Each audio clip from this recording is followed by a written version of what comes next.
2 பச்சை மிளகாய், சீரகம், அரை வெங்காயம் போட்டுக்கலாம்.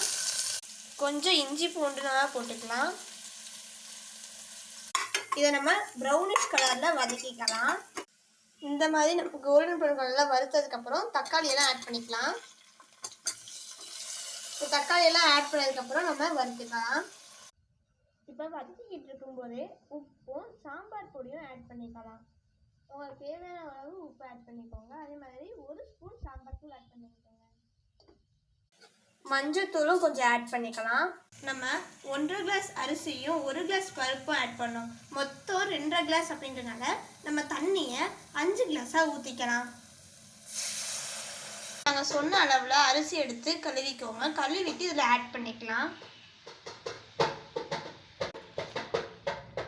இப்போ இது கொதிக்கவும் நம்ம வந்துட்டு குக்கர் மூடியை இதில் போட்டுக்கலாம். குக்கர் மூடி வச்சு க்ளோஸ் பண்ணிக்கலாம். நமக்கு விசில் இப்போ வந்துடுச்சு. அதனால 1 விசில் மட்டும் வச்சா போதும். இப்போ நமக்கு ரெடி ஆயிடுச்சு பருப்பு சாதம். இதை நம்ம கிளறி விட்டுக்கலாம். ஏன்னா முன்னாடி வந்துட்டு இந்த மிளகாய் எல்லாம் தெரியறதுனால நம்ம எல்லோரும் ஒரே ஈக்குவலாக கிளறிக்கலாம். பிரேக்ஃபாஸ்ட், லன்ச், டின்னர்னு எல்லாத்துக்குமே வச்சு சர்வ் பண்ணிக்கலாம்.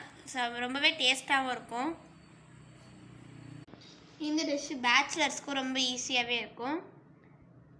பாய் பாய். இதே மாதிரி மோர் ஃபுட் கண்டென்ட் தெரிஞ்சுக்க எங்கள் சேனலை சப்ஸ்கிரைப் பண்ணிக்கோங்க.